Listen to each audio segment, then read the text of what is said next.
Okay. Well, thank you all for being here and for dealing with, how many minutes was that? 6 minutes of technical details and bad dad jokes while we got everything all set up.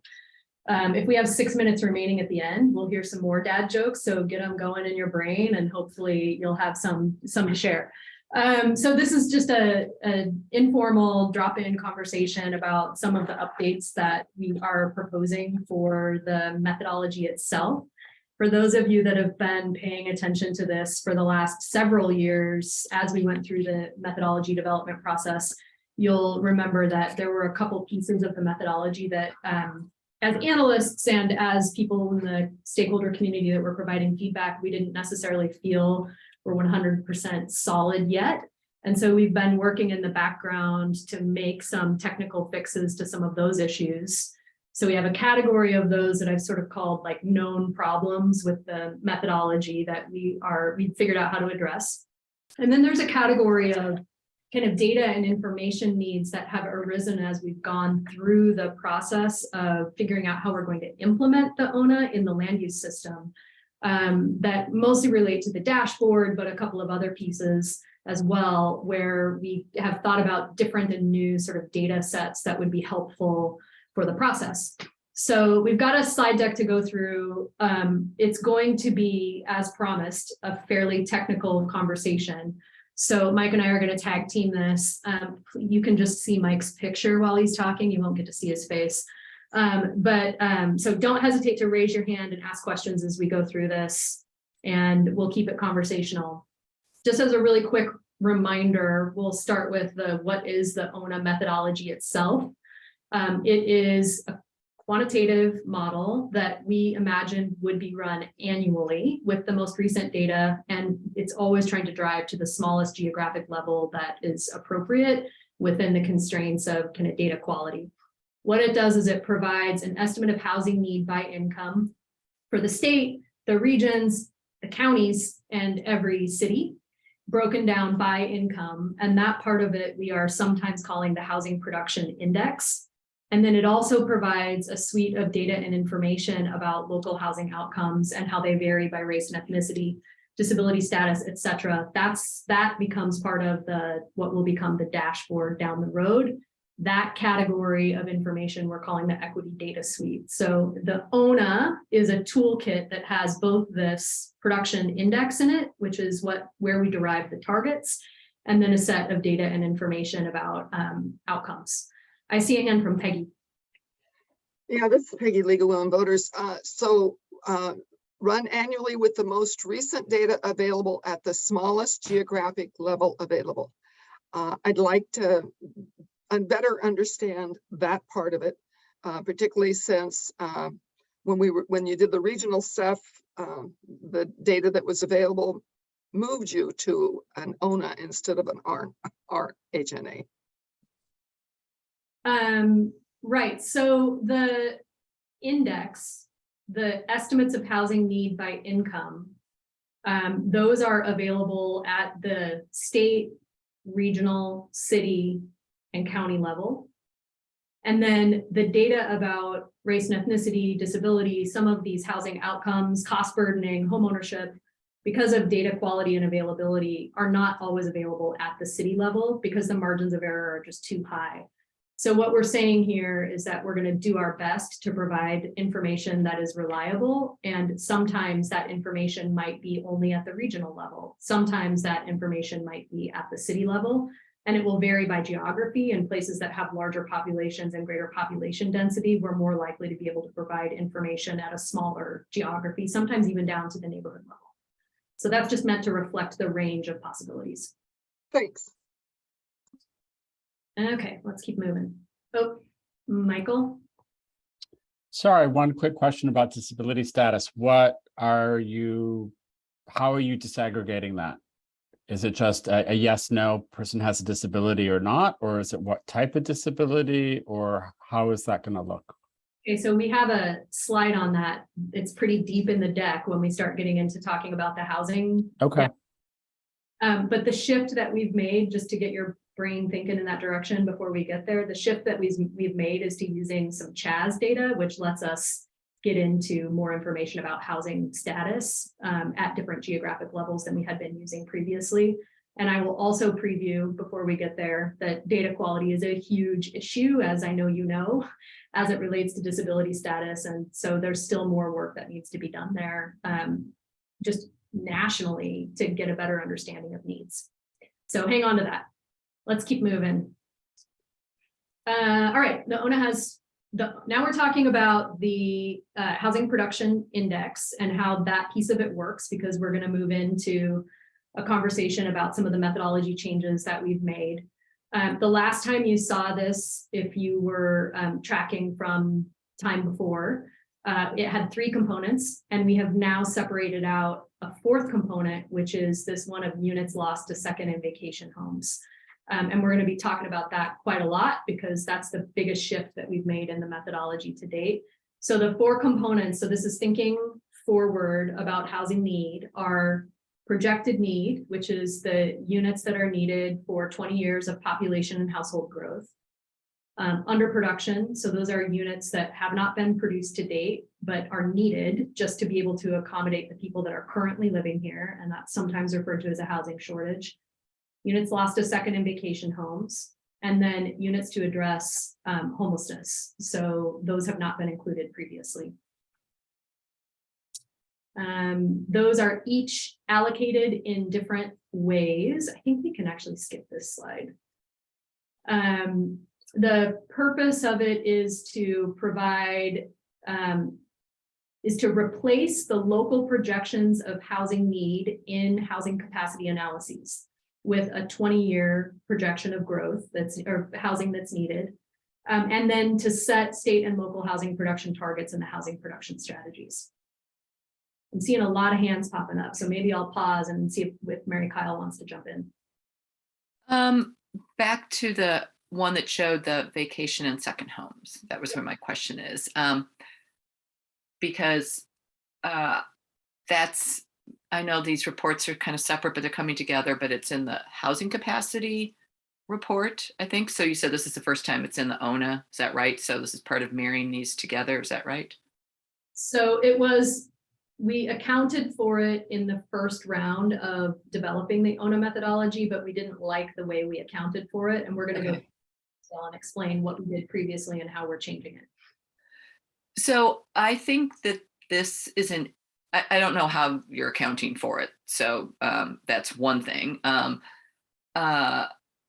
so maybe if I know how you're accounting for it, I won't be concerned, but I am concerned about the short-term rentals, which seem to me to have a different kind of an impact on the local housing market than a second home, but maybe not all that different. But the ability to rent something out on a short-term basis has some implications for what people are willing to buy, or willing to pay to buy a house and things like that. That maybe a second home that isn't rented out wouldn't have. But in any event, the short-term rentals are to us not a housing need. They are a commercial use. They are dispersed hotel rooms and should be accounted for in that way. And I understand that in some areas they are they're a part of the local economy, but I think we're also seeing it on the coast, where I just saw something about a third of the housing units in Lincoln County are in short-term rentals. So that they've passed a tipping point. So anyway, it just seems to me those are not being used as residences. They're being used for commercial purposes and should be accounted within the land use system like that. And just saying that like, again, I don't know how you're accounting for them, but if they are, for example, taken out of the calculation of how many housing units currently exist in a urban growth boundary, it seems to be blinders on, because they are there, and adding more land or more capacity or taking other steps won't change the impact that the short-term rental is having on that local housing market unless there are steps taken to address that. So that's the issue, an oversupply of short-term rentals. Am I being at all clear I think I'm catching your point. And as we go through and talk about how we're accounting for it, we can continue to kind of noodle on this space, Mary Kyle. But I just want to be as clear as I can about, like, we spent a lot of time with trying to figure out what the language should be on what we're doing Yeah. here. What we are doing is we are projecting the number of units that are expected to be lost to second and vacation homes and saying we have to replace those with units that people can be available to people who need full-time residences. So the projection is for the number of units that will be needed for full-time residents. And I think what you're suggesting is that there's a need for proactive actions that reduce the number of units that we need to replace. Well, that's one thing. There's two different things. One is just simply projecting the need that need to be replaced in the future even doesn't guarantee they're not all going to be in the short-term rental market too. So they're not actually meeting a need unless there's a restriction on these future homes use for short-term rentals. So just saying, well, 25% of the housing in X city is in the short-term rental market. So that's a capacity we can't count, and we have to include it in our projected need. Has to be, we have to up it by 25% or whatever the percentage is. But unless there's some sort of limit on short-term rentals, it just could be repeating itself. And then also it's just something for LCDC. I think DLCD needs to address this issue, whether it's not really a commercial use, because that's how some cities regulate them, as commercial uses. They're part of the local economy. So there's two separate things. And then whether there should be proactive measures taken now for short-term rentals. Well, that's individual cities. I wasn't necessarily talking about that. I was talking about how you project them into the needed homes in the future if there isn't any control on them just continuing to all be short-term rentals.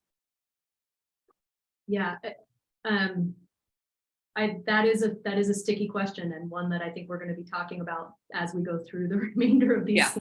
Look at the methodology, because the piece that kind of complicates it, Mary Kyle, is that because the housing production strategies and the housing capacity analyses are done on a rolling 6-year basis. Yeah.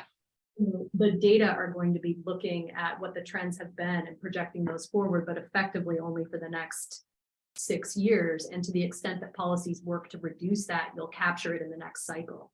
Well, yeah, and maybe it requires more proactive policies, but we're just not meeting the housing need of people in Cannon Beach or Manzanita or Tillamook or Lincoln City. Lincoln City is, if there just can be open to more short-term rentals. I get it's a sticky question. There's no doubt, but when we're thinking about it from the perspective of the supply of units that are available for people who need full-time residences, and in particular need them at various price points. Right.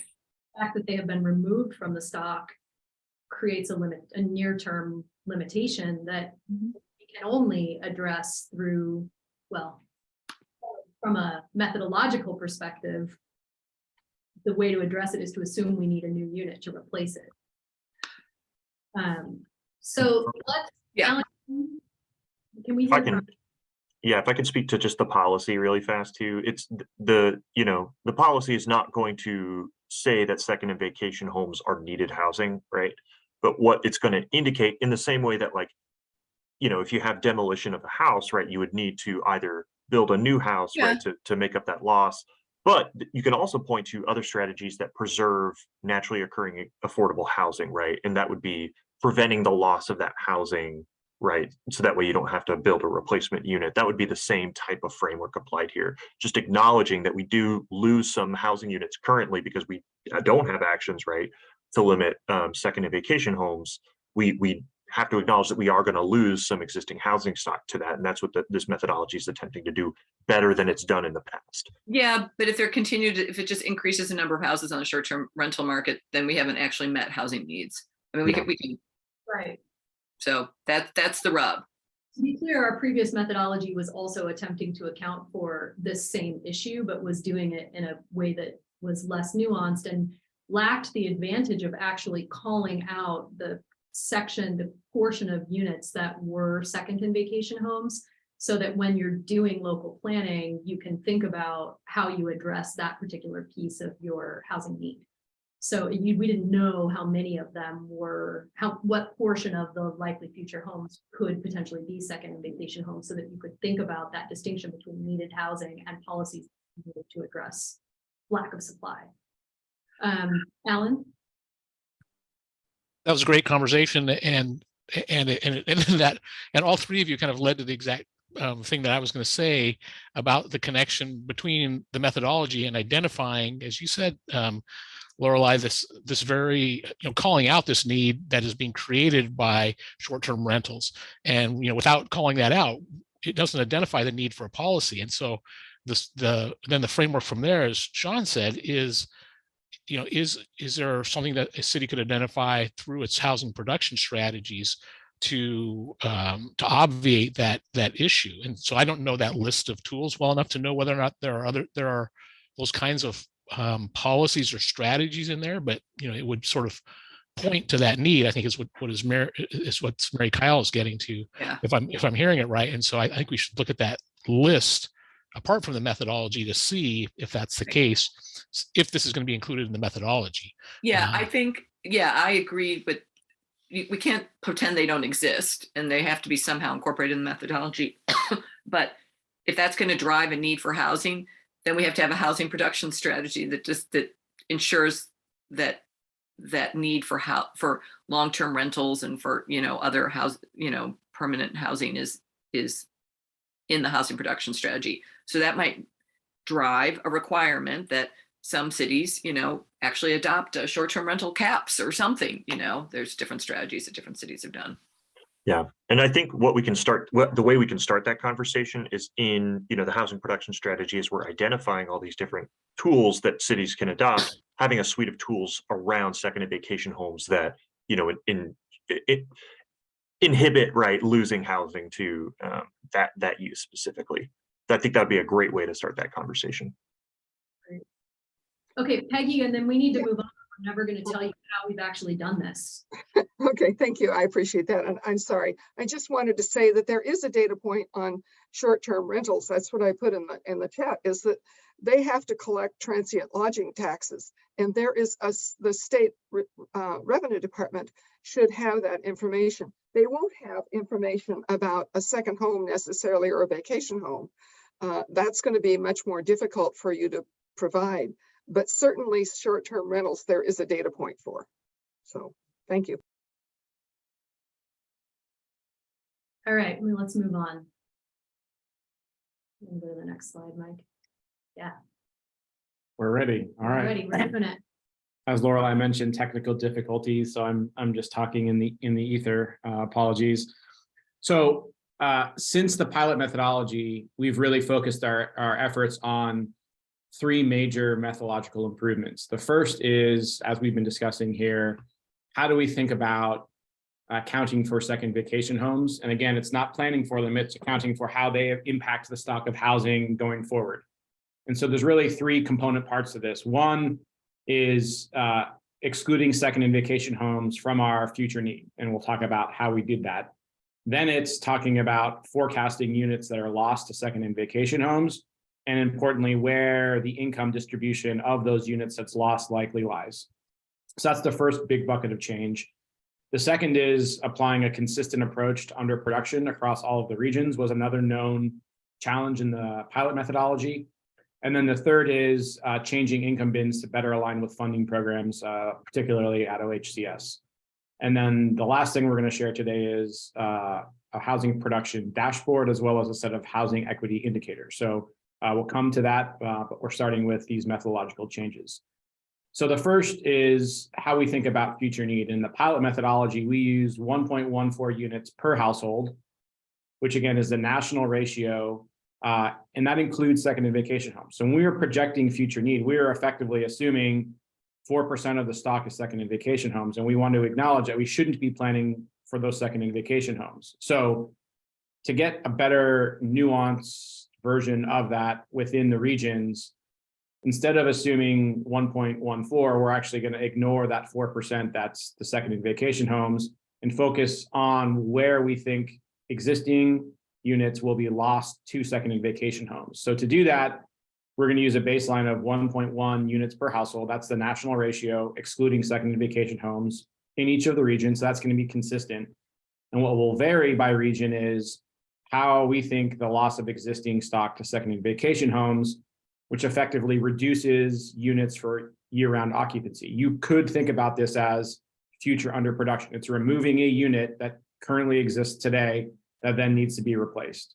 And each region will vary based upon what we're observing. And so to do that, there's two approaches we consider. The first just says, let's look at the stock of second and vacation homes today. So this is inclusive of short-term rentals, long-term rentals, and vacation homes. And so what that looks like, at the state is 3.6% of all units. Again, nationally it's 4%, so we're a little bit under that national ratio, but it's varied by region. And so in the northern coast, 21%, Deschutes, 12%, in the metro, it's 1%. So this is the stock, which is basically as of 2018, which is the grounded year we're using for all of this, what that looked like. I think what we're more interested in understanding is not what the trend has been since the first unit of housing was built in the state until today. It's really what are the recent trends, because the recent trends may not mirror what the historic production or purchasing of homes for second and vacations may look like. So to do that, we're calling it the flow. And the flow looks at how the change in second and vacation homes has moved relative to new production. And so it's anchoring it on new production. And so we'll go through a specific example. But as you can see, in places like the northern coast, southeast, northeast, almost half of the production is effectively lost to second and vacation homes. In Deschutes, that's 21%. And again, in the metro and the valley, it's less than the statewide average of 3.6%. We'll talk about the specifics, but effectively, when we run this through production over 20 years, we're at 35,000 units using the flow approach, which we think is the better approach, versus the stock approach, which is 13,000 units. So what this effectively does is increases total need for housing by 3.8% or 20,000 units. Let me run through an example that hopefully is helpful, and then we can maybe pause for questions. So if we're using Deschutes County, again, that example is 21%. If the housing need over 20 years was 100 units, and it's not in Deschutes, but we're just trying to use nice round numbers, is 100 units over 20 years. What we're effectively saying is you would actually need to build 121 units of housing when you thought you needed 100. And why is that?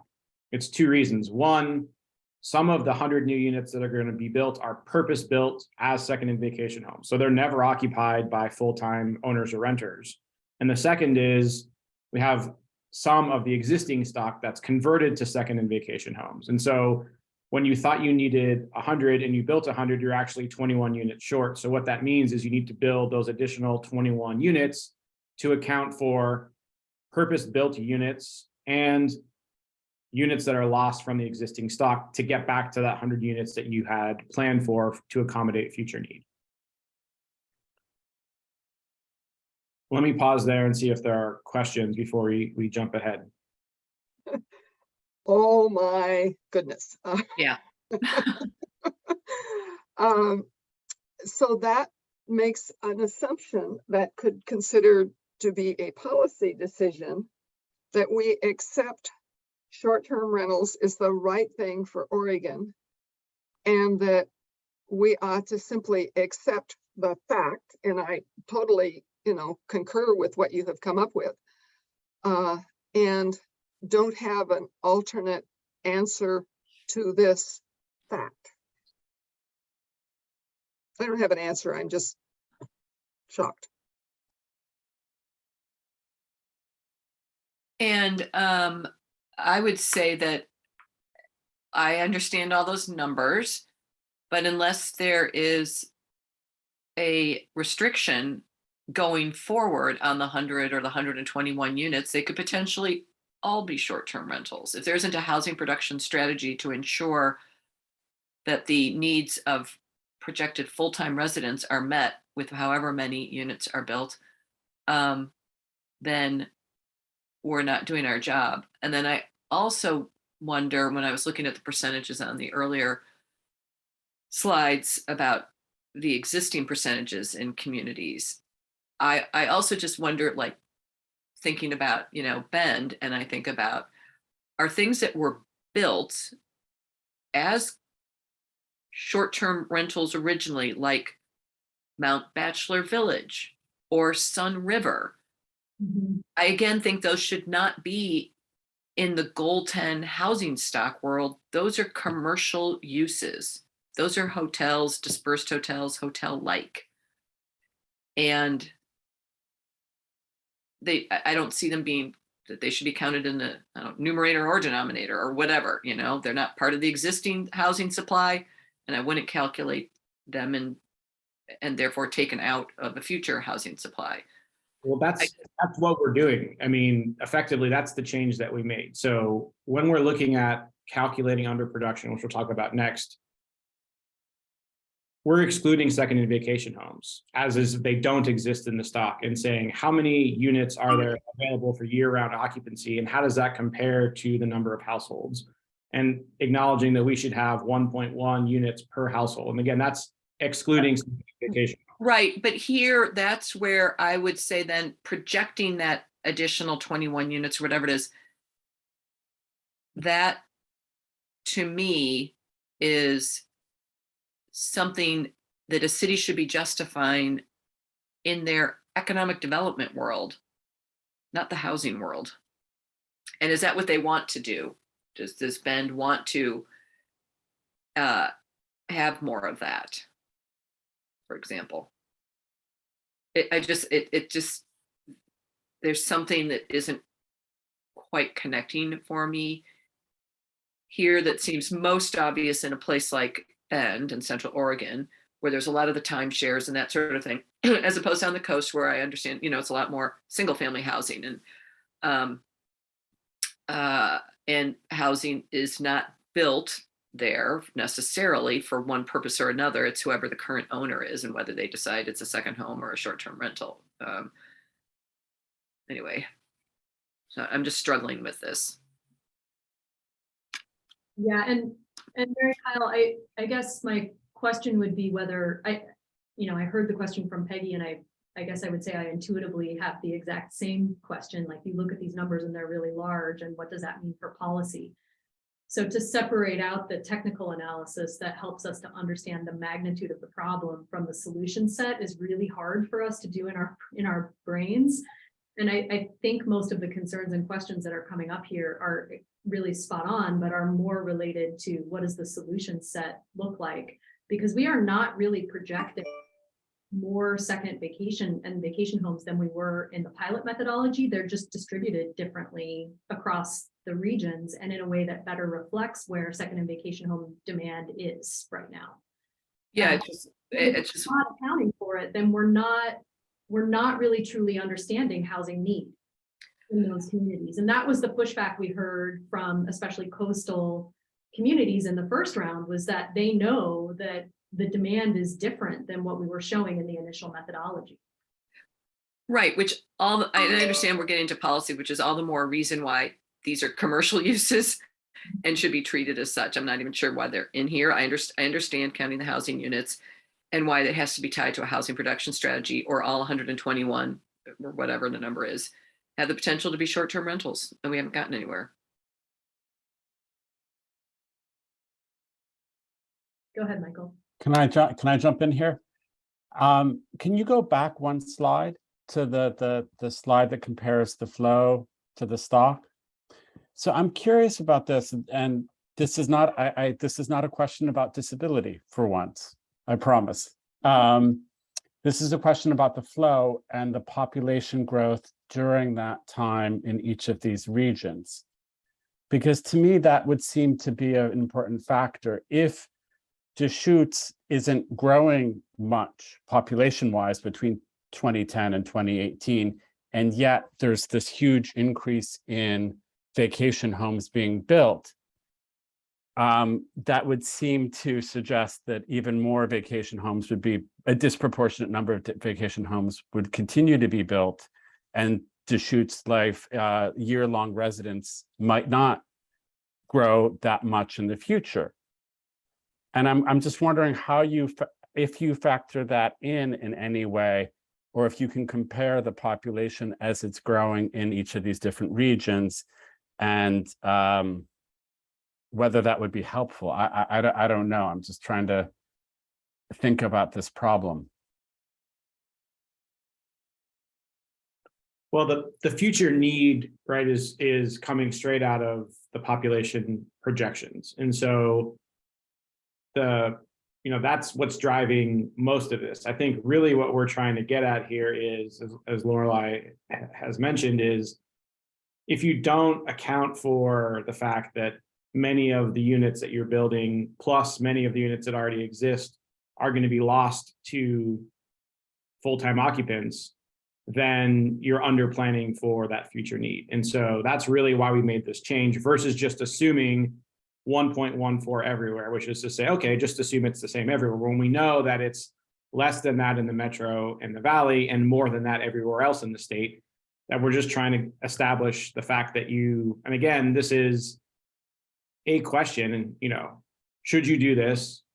Okay, and if you're going to do it, is the stock or the flow the better methodology? And the reason that we think the flow is better is because of exactly what you see. There are places, counties in the state where net housing production for full-time occupancy is negative, which is to say you're building fewer units than you're losing to second and vacation homes. And so if you're planning on accommodating future need and underproduction and housing for the homeless, and you don't make this adjustment, you're missing potentially, some of the needed housing, or in the case of that county, all of the needed housing, because it's all being eroded to non-full-time occupants. Brock, you had a question? Oh, not a question. I was just going to say, I think that's a really good way to account for this. And I understand where you're coming from it with the 1.1 plus that regional variation, because unless that local government makes a policy choice either to not allow new development or to get rid of the current ones or anything like that, that is going to be something that needs to be accounted for in the housing stock. So I do think that flow method is better than the stock method. I agree with your decision there. I think we're just perpetuating unless we have it tied to housing production strategy. And that's going to be critical. I'm actually curious as to how the Southeast has such a huge flow. That surprised me, but maybe it's such a small number of houses that it looks like a huge percentage. Exactly. Not a lot of also makes, I just think we're perpetuating a problem if there isn't a housing production strategy, especially on the coast, tied to, if it's going to be used in terms of projecting the needed housing for,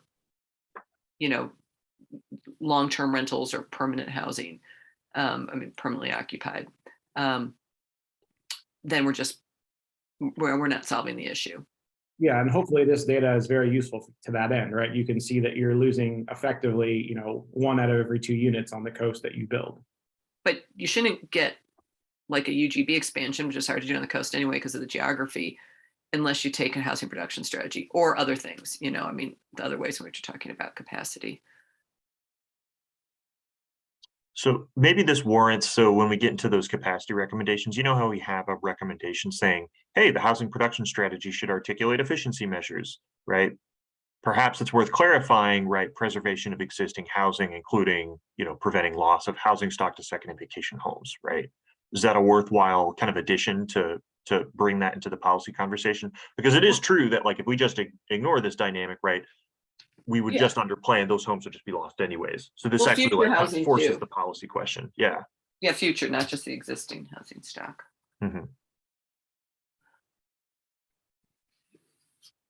Okay, so I think as Brock was maybe mentioning, right, what we're effectively doing here is adding the flow to the 1.1 ratio. And so you end up with new future need ratios that are specific to the region rather than 1.14 everywhere.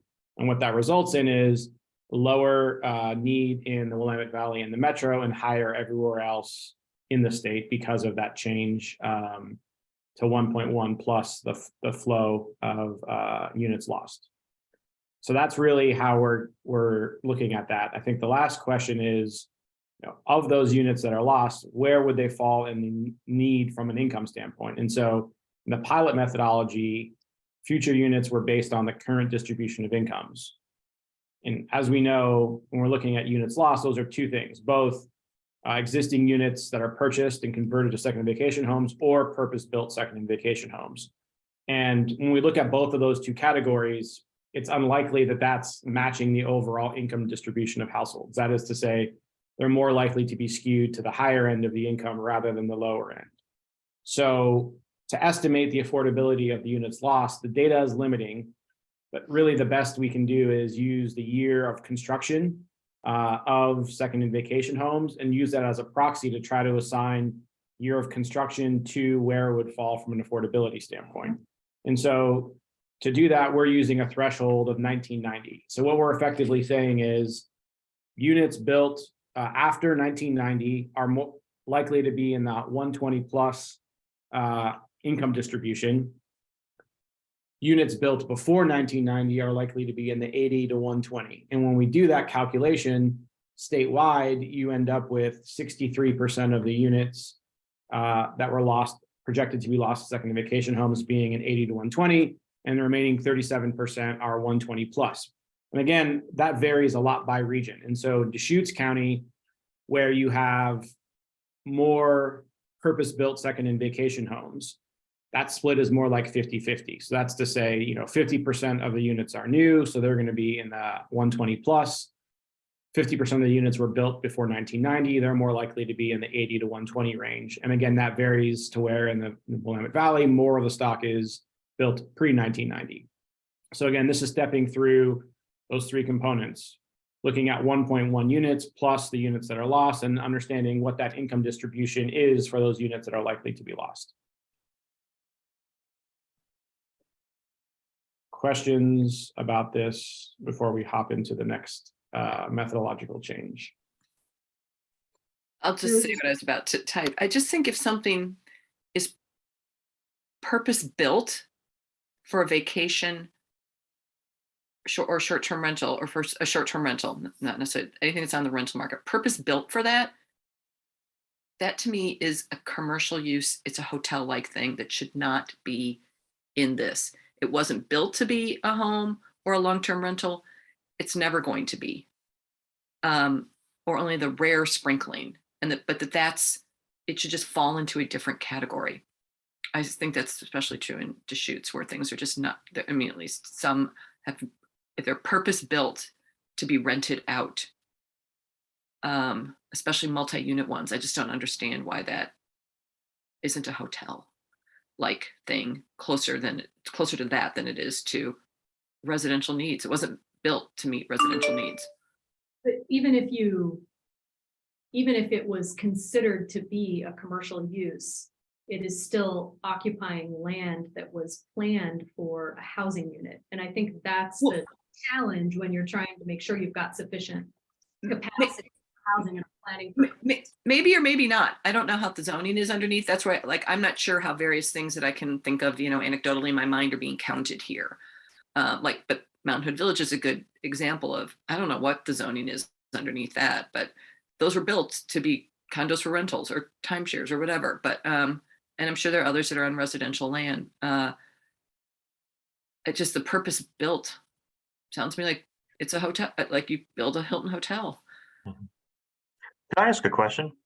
Do you think it would be better to frame this number rather than saying, these units are lost to second homes, therefore we need to, kind of compensate for that, to say, or include this as an estimate to say, hey, here's your housing need. This doesn't include second and vacation homes, but in the next 20 years, absent of any policy intervention, right, such as, for example, not allowing those things that you mentioned, you're going to lose this many homes.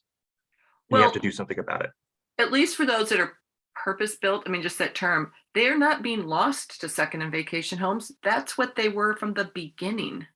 But they're competing for the same, it's taking from the same land that the needed housing would have otherwise been built on, right? Possibly. And so that might say to the jurisdiction, hey, maybe you shouldn't allow that to happen, right? And we can articulate that. And Would you say that about a hotel, though? I mean, a hotel, it's anything that's going on in the city is possibly taking from land that could be used for residential use. So I don't, the underlying zoning, I don't know what it is. I just think they're not lost to second and vacation homes because they weren't built for they weren't built as permanent, long-term, things in the first place. Some were.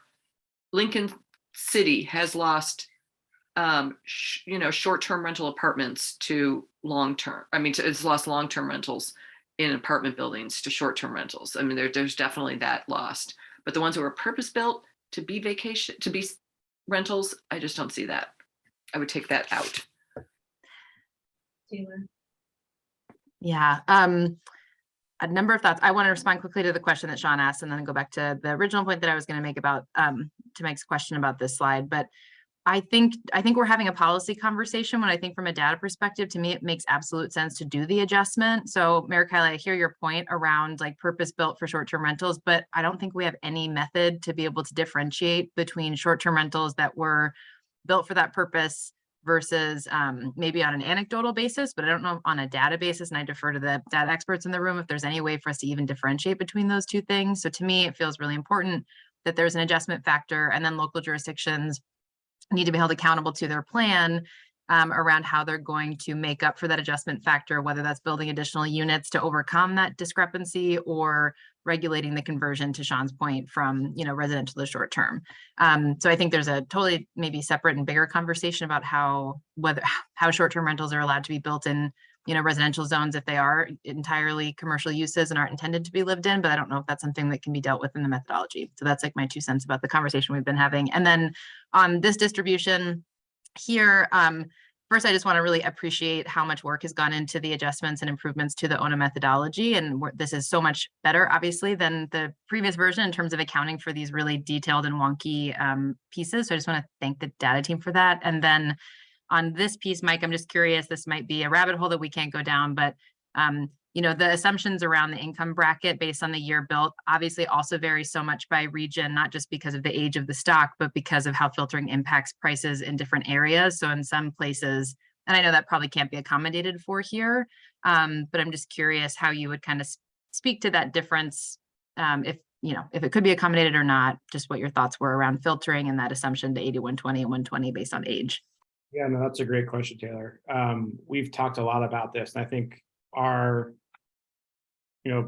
idea around how would you better measure this is challenging because the data in PUMS is so limiting. But I think if you did a region specific model and tried to estimate year built and see how that correlates with affordability, then you'd get that regional variation you're talking about. So I think that's something we want to propose. It's just as part of this recommendation, that's something that could be adopted certainly later with more robust research. But yeah, definitely that's something that we're aware of and certainly could be improved upon. Peggy? Sorry. So I just want to understand this document so does this mean that Brock and his friends can now justify more building of 120 plus AMI units in Deschutes because that's the data that says that it's needed? What the data are showing is that the units that are lost because they are going to second and vacation homes are most likely to have been affordable to people at these price points and at these income levels had they stayed as full-time units. So again, so that means that because they are losing more to this factor, it will change the calculation when they get their targets. Yeah, we'll show you how it affects the final numbers. Just to make this extra fun, we've also changed the income bins, but only slightly. So give us a minute and we'll show you how it affects the actual final numbers and what the difference are between the pilot and these numbers. Great, thanks. Okay, Brock. Yeah, I was just going to say that again, the allowance of short-term rentals or vacation homes is, right, that's a local policy choice, but when you're looking at it from the standpoint of calculating BLI, whether or not it ends up being classified as, residential zoning or commercial zoning, that's still taking land out of your buildable inventory. And so that's why it needs to be accounted for in that way. I want to be clear, I'm not saying don't account for this. I'm just kind of questioning a little bit on the methodology and then the policy too. Like, I just wouldn't include stuff that's purpose-built, and the terms lost to are a little, don't really, that just seems odd if it was purpose-built. We have to account for it. But if there isn't a policy tied to it to make sure that that results then in housing that's meeting the needs of those who are going to be living and working in those areas, then we're just perpetuating that issue. Which gets to Sean's comment and question that in fact, perhaps a policy in the HPS ought to, at minimum, allow for that local conversation versus another discussion about whether or not the state needs to step in and actually create a new policy. Both of those could be true. And I'll also mention too that this does highlight the need for state policy, because like local governments can't control if somebody buys a second home, right? They can't control STRs, but they, that the other part of it, and which I actually think is probably comprising the vast majority of this number, is people who own two homes, right? So just keeping that in mind. So it kind of points to like deeper policy conversations that we need to have about, wealth inequality. So, all right, but no, let's keep moving. Well, and it's a really important policy area for us to be thinking about proactively, because these issues are not going to be getting easier going forward. Unless we figure out how to make some changes to wealth inequality, or think about changes to the kind of remote work world as we're seeing it going. I think this is going to continue to be an issue that we're going to need to figure out how to address, but we can't pretend it's not an issue in the way that we're calculating housing need. Okay. All right. Let's keep moving. Appreciate the robust discussion on this. We've been spending some time on it, so appreciate all your comments and feedback. The second two changes I think are much more straightforward. An acknowledgement in the first pilot methodology was around, the underproduction approach was limited because of our known discussions around second vacation homes. Now that we've effectively come up with an approach to get at regional variations in the impact of growing second and vacation homes, I think that allows us to use a consistent methodology. So previously we were using two approaches. One, regions where ratios of second and vacation homes were above the national average used 1.1 and excluded second and vacation homes. But for places that were below, just use 1.14. And again, this was trying to acknowledge that nuanced difference between should we be excluding second and vacation homes from counts of underproduction? And the answer was yes. I think now we realize, okay, because we've made this other compensating factor, using a consistent methodology where we're not including second and vacation homes as part of a calculation of underproduction should be consistently applied across every region. So again, underproduction not taking into account second and vacation homes, and then using that ratio of 1.1. And so effectively that just impacts the three regions that we're using the alternative B approach. We're now all aligning to the same.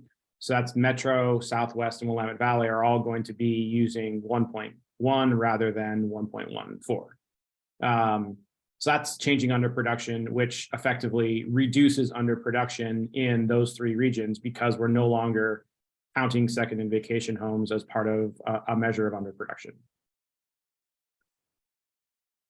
And we have the data on what that looks like. And then the third is, again, a small change to align the income bins with funding and programmatic uses, primarily at OHCS, where 30 to 60 better aligns with the majority of their programs, along with 60 to 80, and then having an 80 to 120 bin at the highest end.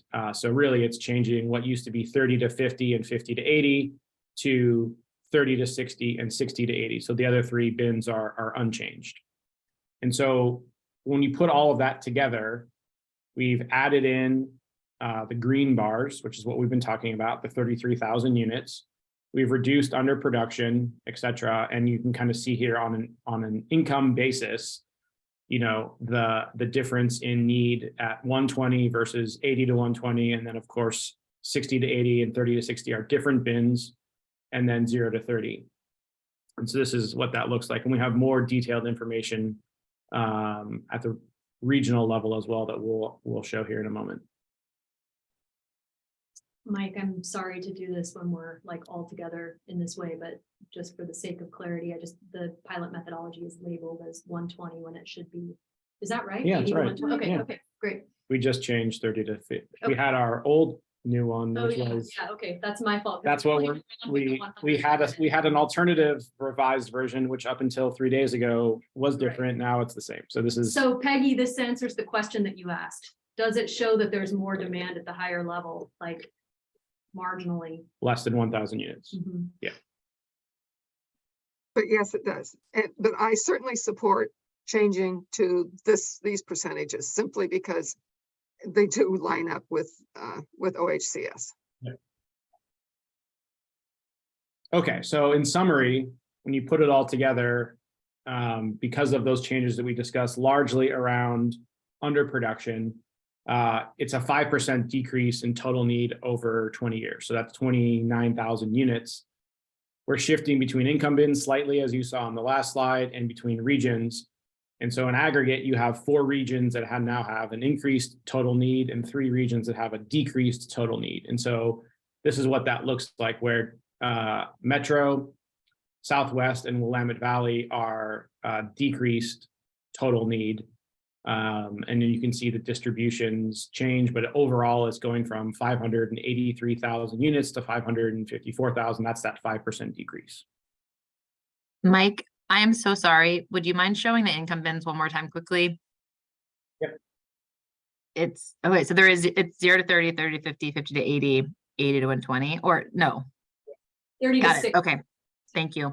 Changes that it used to be 30 to 50 and 50 to 80, and now it's 30 to 60 and 60 to 80. Beautiful, thanks. And I have that on a slide next, I think, Taylor, as well, by detail, so you can see what that looks like. So this is the regional change. So just to make a comment about the Deschutes increase. I mean, it's a good thing that they have about 500 acres of undeveloped, but in the UGB land. Sorry. They shouldn't let short-term rentals go on it. So this is the components of the need by region. And again, the 4 different components, you can see what that distribution looks like. And again, you know, the Southeast future need projection is small, which is why you saw that huge, you know, close to 50% of that change because of that reason. That's the regional component. And then the last is by income. So you have effectively 0 to 60. So the 2 lowest bins, which are almost exclusively publicly supported units, is about 31% of the stock. And I think now as we get into 60 to 80 and 80 to 120, you know, there's a varying level of public support, possibly no public support or some public support within those two bins. So functionally, each city would get It's their portion of this data assigned to them for 20 years of need, and then also targets for total production and for units that are affordable below 60%. For their housing production strategies for 6 years or 8 years, depending on which cycle they're on. So this is Peggy then, just an observation. If you go back to the last slide to where they would be, it won't be something that they will want to hear, but the truth is that the areas with the minus are not going to be thrilled that they really don't need as much housing. And this gets to the point, Sean, in your discussion and the DLCD's discussion around how much investment we should be putting in on helping small cities, because many of these would be small cities, versus how much investment we need to be putting where there is a real need to get more housing on the ground. Yeah, I'll also add, we heard that tension too in U of O's report, right? Mentioning like they had this recommendation saying, hey, most of this need is going to be in big cities, so you should direct funding and support to those cities. And right, that's been very much countered to what we've been hearing through the process, which is, hey, small cities have been left behind. We need a lot more resources and investment, right? Especially to support housing production. So it's a tension that we recognize. And I don't mind the small cities getting more infrastructure, and that will help them grow without planning beyond getting the infrastructure in. Yeah. So 5% fewer homes to have to build over 20 years. Isn't everybody happy? We could write it on our list and cross it off. It's good work for the day. It's as if we built those homes. 1 out of 20 years has already been built. Yay. Yeah. We won't run with that messaging very kindly. Yeah, right.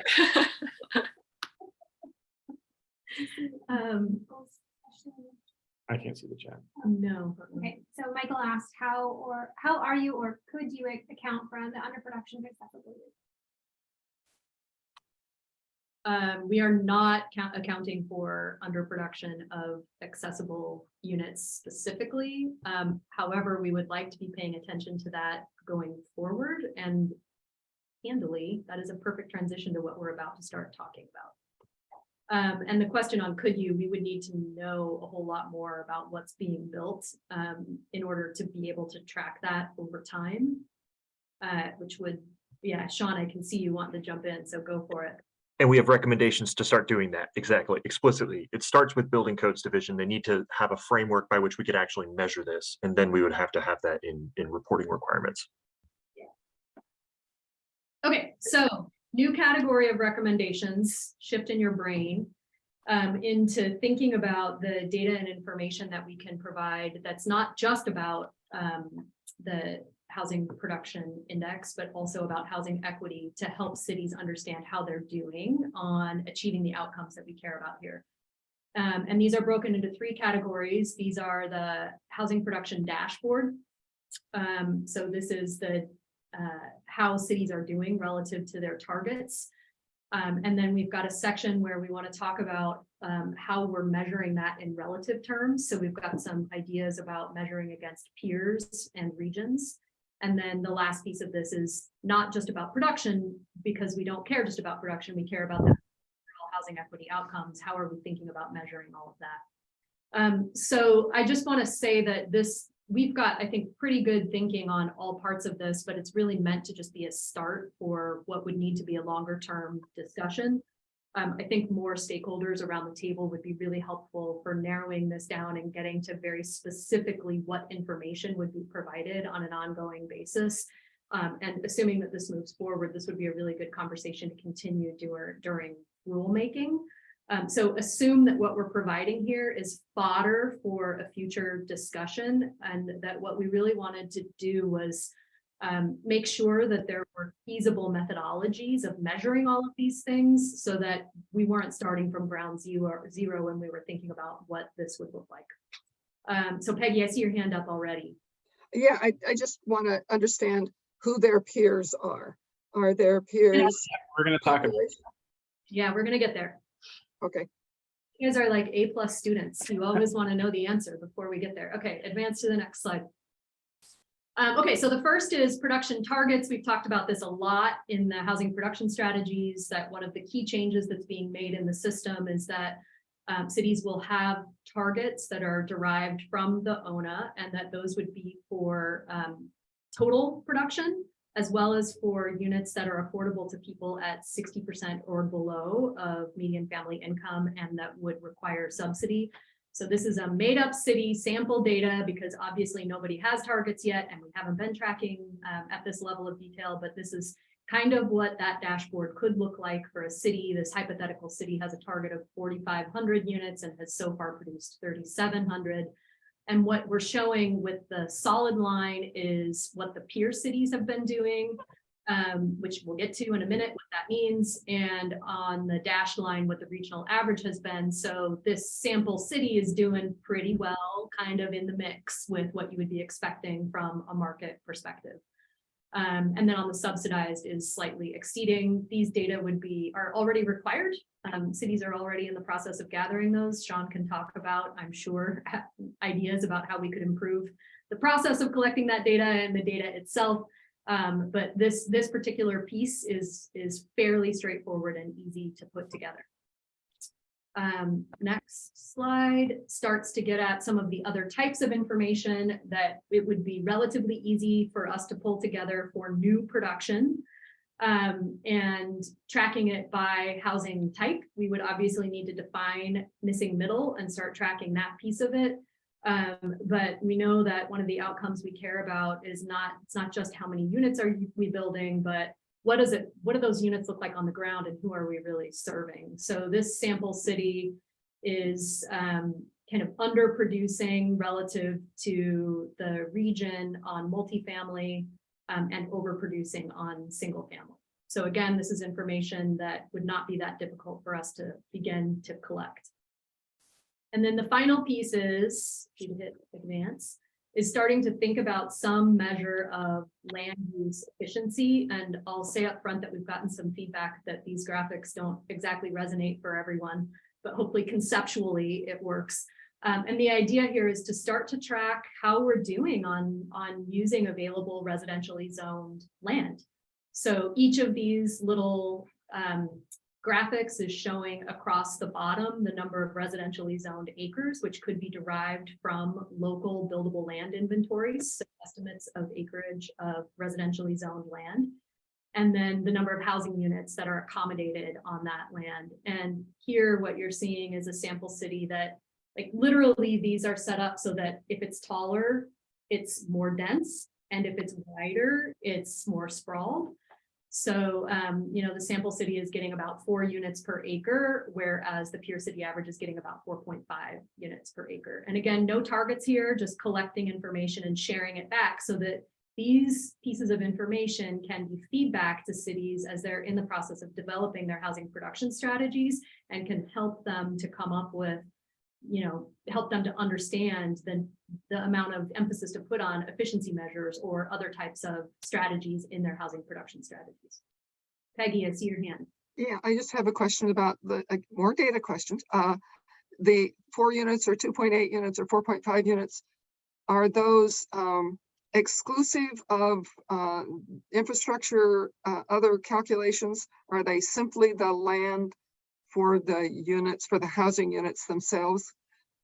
Because we certainly have new sort of semi-requirements about the amount of units per acre in general. Yeah, so we're imagining this would be derived from the buildable acres portion of the local buildable land inventory, which does exclude non-buildable acres and does exclude infrastructure. So, or at least major infrastructure. I will say this one is perhaps a little bit more aspirational because I know that not everybody has an up-to-date buildable land inventory that could serve as a good foundation for this data. And so this one might require some additional work to implement, but as an outcome of our housing production strategies, tracking it has felt like something that's worth paying attention to.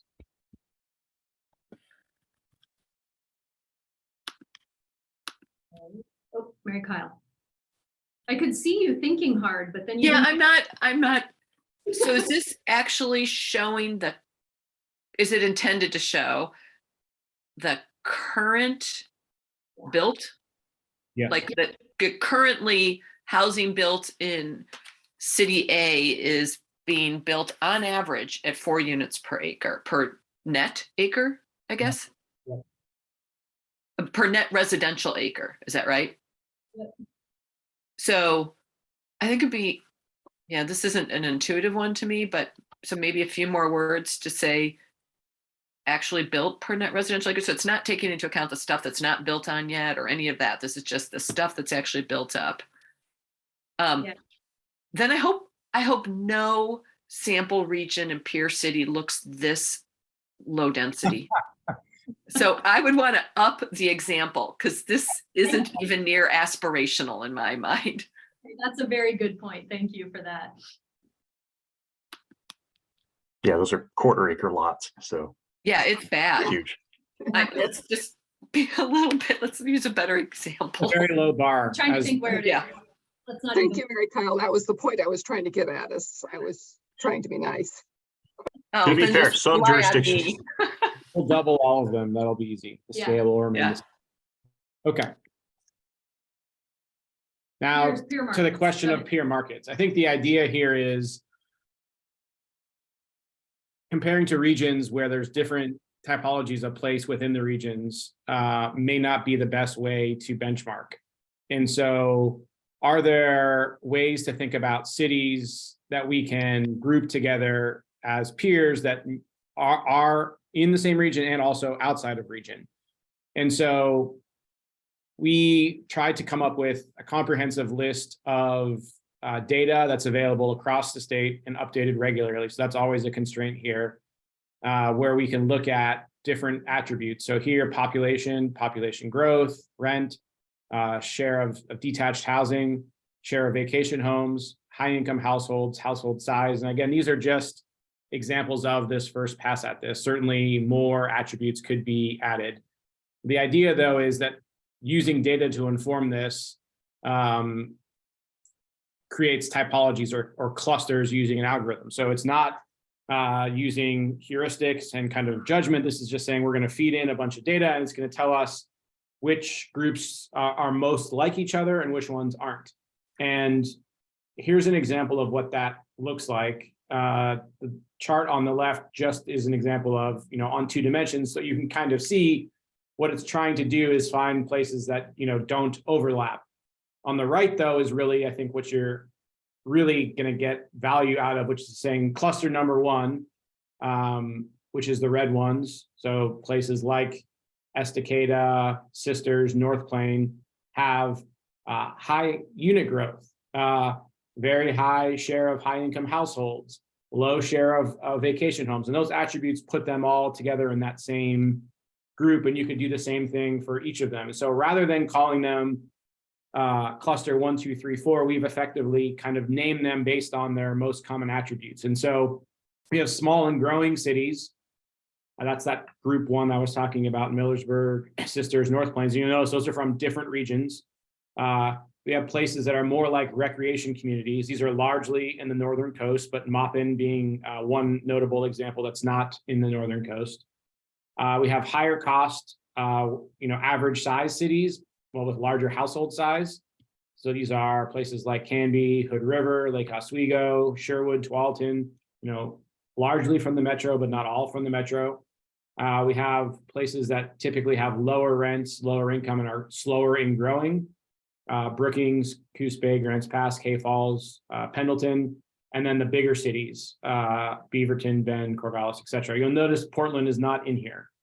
No matter how you run the data, Portland always is its own city. So I think the question is, do you put Portland in with the big cities as it's most like its peers, or is there some other benchmarking process you'd want to do for the city of Portland? But the idea here is, again, you use these peers rather than the region as the benchmark or as an additional benchmark. So you could benchmark against the region and against the peer cities, and that the peer cities would be updated over time. So as the inputs to the model change over time, you would redo the peer cities along with the ONA however often it's conducted. Questions about the peer cities or the approach to thinking about peer cities rather than the actual outputs? Because again, these are just for example reference purposes only. Alan. Yeah, thanks, Mike. Did I hear you say, is that an option for Portland, or is there an option here to be considered whether or not we consider Portland as a standalone or with its peers or with its, since there is no peers, or as a region, or is it all going to be kind of done like that? I guess I don't know if I'm framing my question very well, but is there an option to be decided there, or will everything be sort of benchmarked based on peer cities and regions when it's possible. I think that's the idea. And I think the question, Alan, is a good one, which is, should Portland be benchmarked along with the bigger cities? Does it not have peers? Is there some other way of doing that? I think the easiest path is to put it in with the big cities and basically say the data science would never allow it to be in there because it's so dissimilar, but it has these characteristics of these larger cities. So let's put it in there. But that again is a decision for discussion. Okay, yeah, I'm not sure there's another way to do it, as long as there was a pathway for us to benchmark the region that is Portland and those other accompanying big cities. That to me seems like the potentially important consideration. Thanks. I lost track of who is next, but look. I think it lines it up for you Oh. automatically. Yeah, it does it automatically. So really quickly, I guess I would like a feedback. This is Peggy. I'd like feedback from these cities. Should you go this way? I'd really like to hear what they have to say about who they would be benchmarked against. And to follow Alan's comment, if we put Portland in with the bigger cities, I would certainly want to make sure it didn't skew the rest of the data from the others. I'll just add to, so this like benchmarking, like this specific organization of benchmarking wouldn't be like enshrined in law or anything. There would be a process to determine how this is set up that would include, right, city voices being at the table. Mary Kyle? Sorry, I'm going to blame the fact that I have COVID for this question.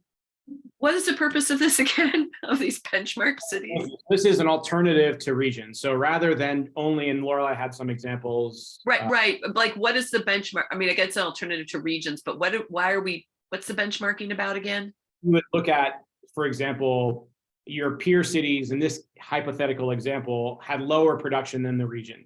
So it's saying, for example, if you had market conditions in your city that are different than the region, but relative to your peers outside of the region, you're performing better. That's an alternative way of looking at your performance, which is to say, you know, if you have economic conditions that don't facilitate as much market housing, for example, but you should be comparing to your peers rather than your region. This is an alternative way of benchmarking. And Mary Kyle, I think what we've heard from, I mean, if we need some way to be able to make judgment calls about whether cities are doing well or not, and we know that there are so many variables that are outside of cities' control, especially when you're thinking about housing production. Yeah. This is one way to sort of get some sense relative to both market-related peers and to the region of whether there's significant underperformance or overperformance. So, you know, the sample that we've brought forward here is like, yeah, not meeting the target, but also doing about as well as everybody else seems to be doing. So there's probably nothing egregious that's going on in the city that would require some attention. That's the rationale behind it, is to get. Yeah, that I want to make sure that we don't end up just measuring mediocre against mediocre, you know. If it's one part of the evaluation of whether or not a city is doing as much as it should be doing, and I get there's going to be forces outside the control of any city or even the state that are going to impact this, but just want to make sure we don't fall back into complacency because we're all kind of mediocre. And also, Mary Kyle, I'll add, I was concerned about the same thing when this idea was pitched, but after seeing like how, say, different markets would be grouped, I'm actually pretty confident that this would be like a good way to say like, well, hey, we know you don't control all the factors, but we also see, hey, look, there's actually some pretty clear reason to suggest that you're underperforming in relationship to a lot of similar market typologies, but many of whom have been doing a much better job at housing production, right? Right. It gives us a much more. I'm fine using it to guilt trip, you know, other Or more maybe ways. a little bit more than guilt trip. Right, and actually getting them to do things. I know that was a little kind of a snarky way for me to say it, but I just want to make sure that we don't find ourselves trapped in mediocrity. Yeah. Brock? Yeah, for Portland specifically, since it really doesn't have, you know, like you said, that peer, do you think it makes sense to do, you know, the rest of the cities in their peer group and then compare Portland itself to the big cities that are also within the metro region. I don't know if, and maybe that's a little bit what Commissioner Lazo was saying as well, but, and I'm not saying that's what he was saying. I'm thinking maybe it was similar to that, but yeah, comparing it to other big cities in the metro and just be able to cross-reference those data points, one for the peer cities, everybody but Portland, and then Portland compared to the rest of metro. Yep. That's what the regional line would do, though, comparing to the regional average. Well, it would exclude the small cities in the metro. Oh, I So see. you Gotcha. Yeah. would create effectively its own peer group. That's the large cities in the metro, which are most likely its peers, rather than, for example, places out of the metro like Albany or Bend or Medford, for example. Yeah. Yeah, that's what I said. Yeah, no, that's a great idea.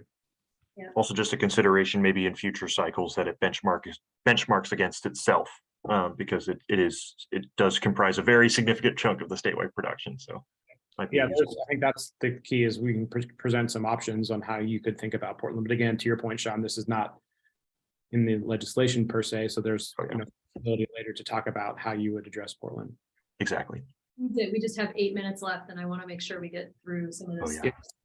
Go for it, Mike. Okay, so on the example equity indicators, again, the idea here is you're seeing 2020 and 2027. Picture we're sitting in 2027 and we're looking back at production here. So right, this today could be more like 2020 and 2008. So that 8-year, or 2000, I'm losing, 2013. You know, this is meant to be a backward-looking exercise, but it's confusing because it's showing a forward-looking reference here. But this is, again, what we're trying to look at is how can we track change over time of a variety of equity indicators. And so the first of those is cost burdening for renters. And again, here we're using sample cities versus region versus peers as that benchmark, and using ACS data to do that.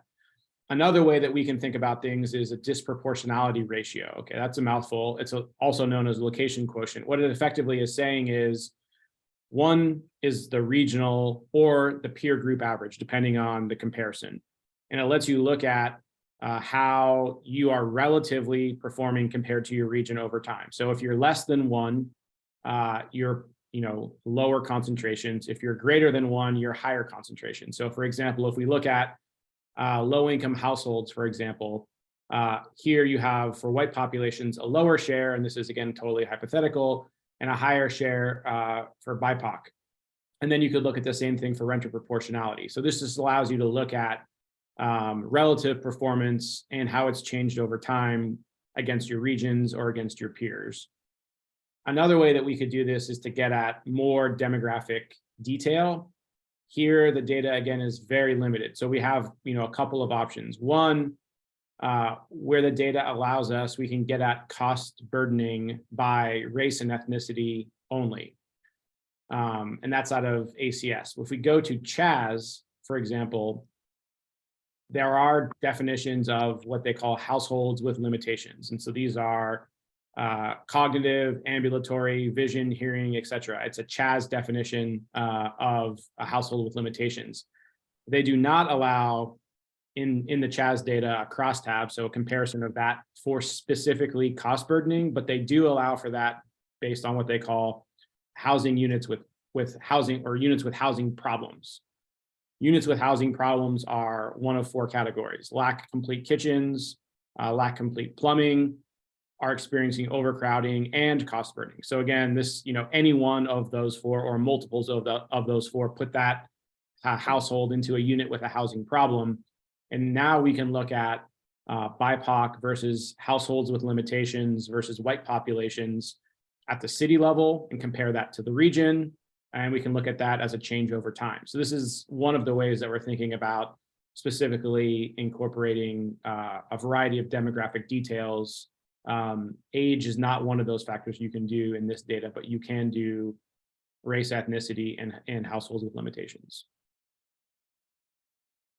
And I think our recommendation here would be that you provide all of the data that is possible for each of the communities. And because the data sets are kind of consistent over time, you could provide that on a regularized basis. And it would be different information for different cities because of the availability of data at different geographic scales. Michael, question. Is it possible to disaggregate the data so that we're looking at, for example, BIPOC households that are also at the same time households that are that include people with disabilities, or are have limitations per the sort of jargon of CHAS?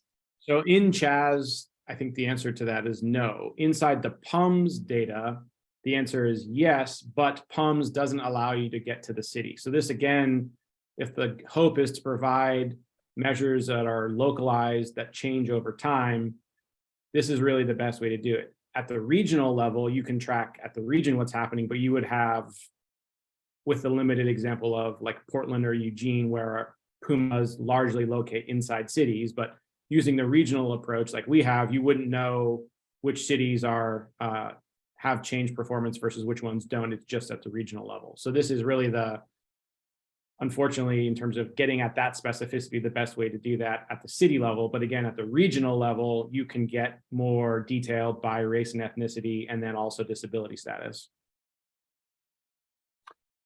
Does CHAS or any other data set make provisions or account for the fact that households that have persons with disabilities have higher costs in general?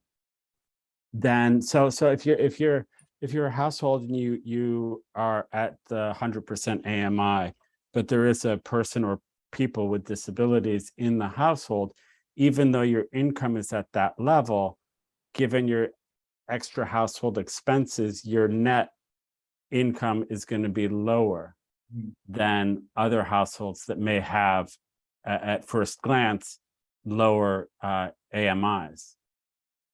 That's not, reported out as a variable, but I think if the spirit of what you're getting at is, effectively maybe 30% of income shouldn't be used because your income actually on a net basis is less. I think you could start to get at some of that in the more detailed crosstabs, but again, that's only going to be at the PUMA level, which rolls up to regions where you could do that type of analysis, certainly not at the city level. I know we're short on time here. Maybe can try to jump ahead, and people have to drop off. They can, but I think we have a couple of more examples here. These I'll skip through. Really, the last one is, again, taking this notion of disproportionality. And so,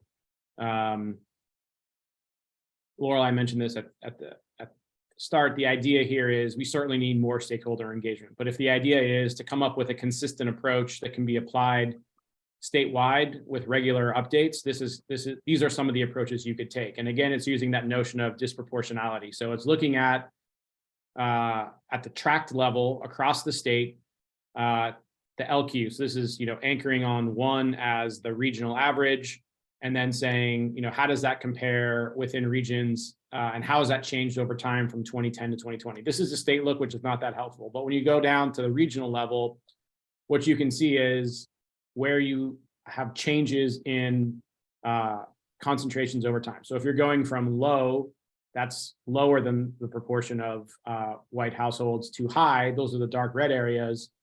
Those are places that are seeing, changes in the last decade in terms of what that looks like. Similarly, on the detached housing scale, you can look at places that have had lower concentrations compared to the region and now have higher concentrations, or vice versa.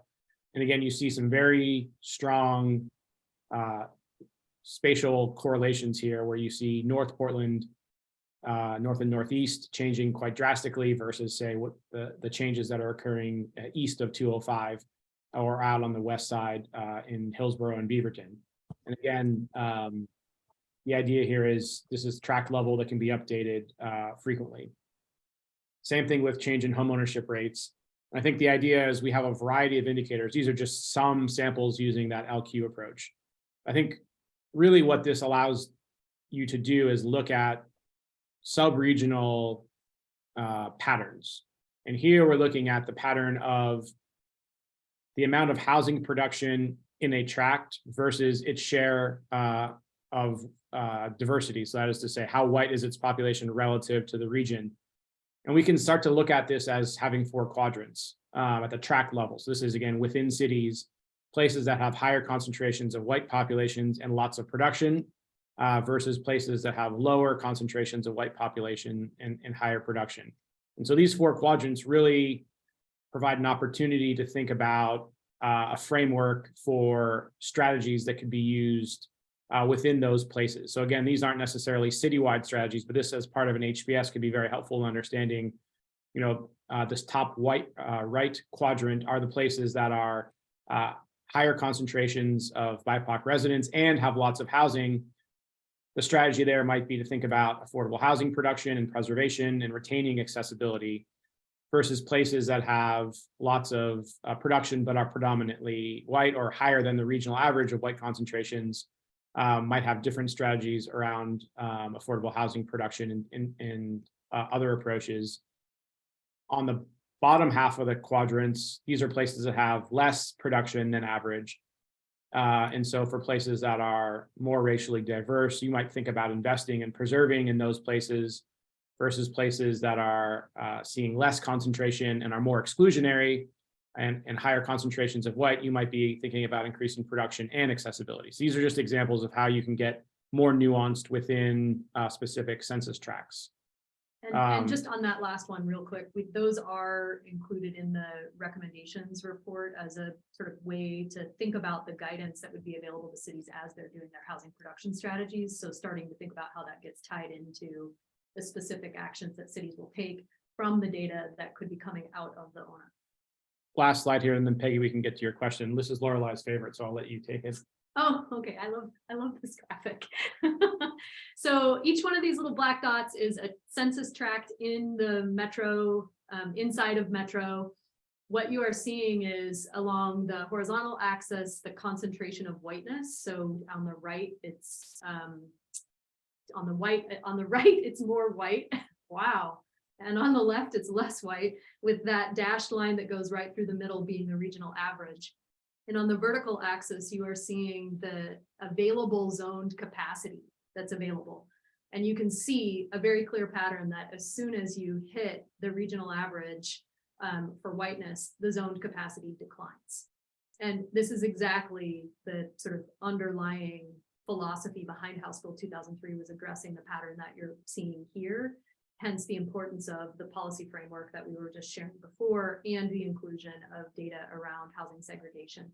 There's a really important caveat on this graphic, for as much as I love it, that the data are from 2020, which was prior to the adoption of House Bill 2001. So we actually don't know how that curve might bend as a result of the implementation of House Bill 2001. That was a significant step in the direction of increasing zone capacity.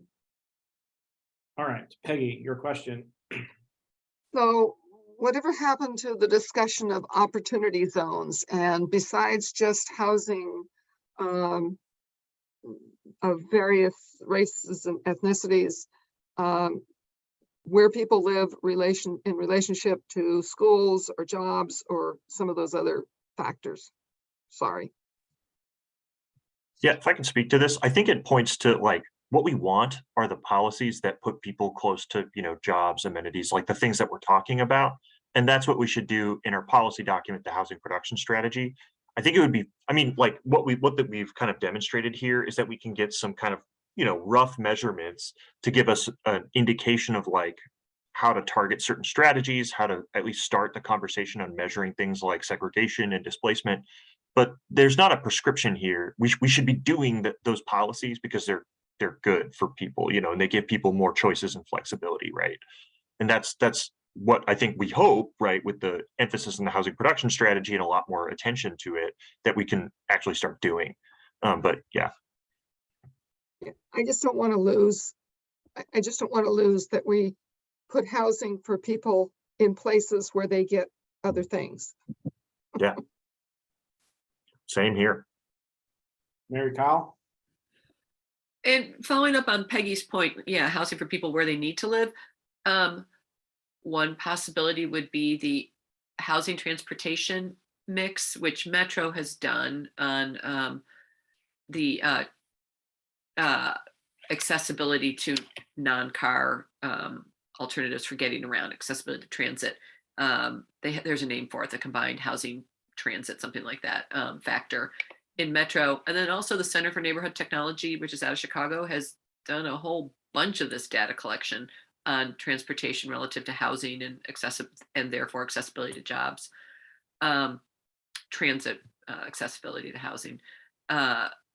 And that would get at some of it are walkability factors or something like that. But it does seem we're missing the locational.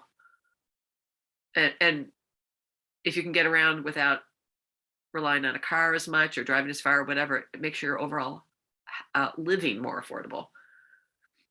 Yeah, so to some extent, the methodology has accounted for that because the allocation to cities accounts for the concentration of jobs. So it's putting more housing closer to where there's more jobs. That doesn't fully get at the point that you're making though, Mary Kyle, and I understand that. I think that the underlying philosophy behind the approach that you're seeing here is that every neighborhood should be a great neighborhood. Oh yeah. To be proactively investing in making them all great places, and that from a market perspective, the demands and pressures are very different depending on where you sit in this quadrant. And so paying attention to the kinds of housing specific interventions that can help to keep people stably housed or increase production that will best match needs to be tailored to what occurs in each of these quadrants. Yeah. Just providing that data is a really important first step in that direction. We are way over time. This was such a wonderful conversation. I'm really grateful to you all for spending so much time with us. This is good stuff. Thank you. Thank you. It's great. It's amazing. Okay, great. I'm glad to hear that. Thanks very much for all of your input. Our next steps are, this is all going into a document. There won't be anything in the document that we haven't just talked about. Provides a set of recommendations, and then that will feed into, assuming that there's some legislation that gets adopted here, it will feed into the next step in the process, which is the finalization of the methodology, so that you can actually push the button and cause the targets to go, and the finalization of the information that would go in the equity data suite and in the dashboard, which would occur, I'm assuming, Sean, you can correct me if I'm wrong, but I'm assuming would occur through the rulemaking process. So yes. That's from here. And if anyone has any follow-up brainstorms about information that you think we overlooked, by all means, let us know. Do you think you'll have in the recommendations, and maybe you already went over this, like where there's gaps in current data and information and paired to a request for funding in order to build that, like I'm thinking in particular some of the stuff that Michael has raised, who's not here right now, so he got off, it looks like, is there stuff that should be collected at a permit desk on accessibility and visitability, for example, or other things like that that would be part of the recommendations? I think we can at least highlight it, right, with the recommendations 1.1 and 1.2, just saying like, hey, already this data doing this just for everybody in the state is going to be way better than what they would likely do on their own. But there's still gaps, right? And we can improve on it. We have a few solid ideas in Appendix B related to accessibility, right? Those things would absolutely benefit, an analysis like this. So right, and there's probably other ones that you all know about where there's gaps and where those gaps how they could maybe be filled if we started collecting data, now or next year or at whatever point is the best place to collect some of it. So just middle housing is one of those examples we identified. Yeah. I'm just so excited for the state, like a centralized state entity that is going to be tracking and organizing all of this data for us, that like, just as that sounds like a baby step, but it is not. It is a giant leap forward. We've really needed for a long time. Okay, everybody's 4:30s are like, where are you? You're 11 minutes late. What's happening? Thanks for sticking with us, everybody. I really appreciate it. Have a good rest of. Thank you. Thanks, Bye-bye. folks. Thanks all.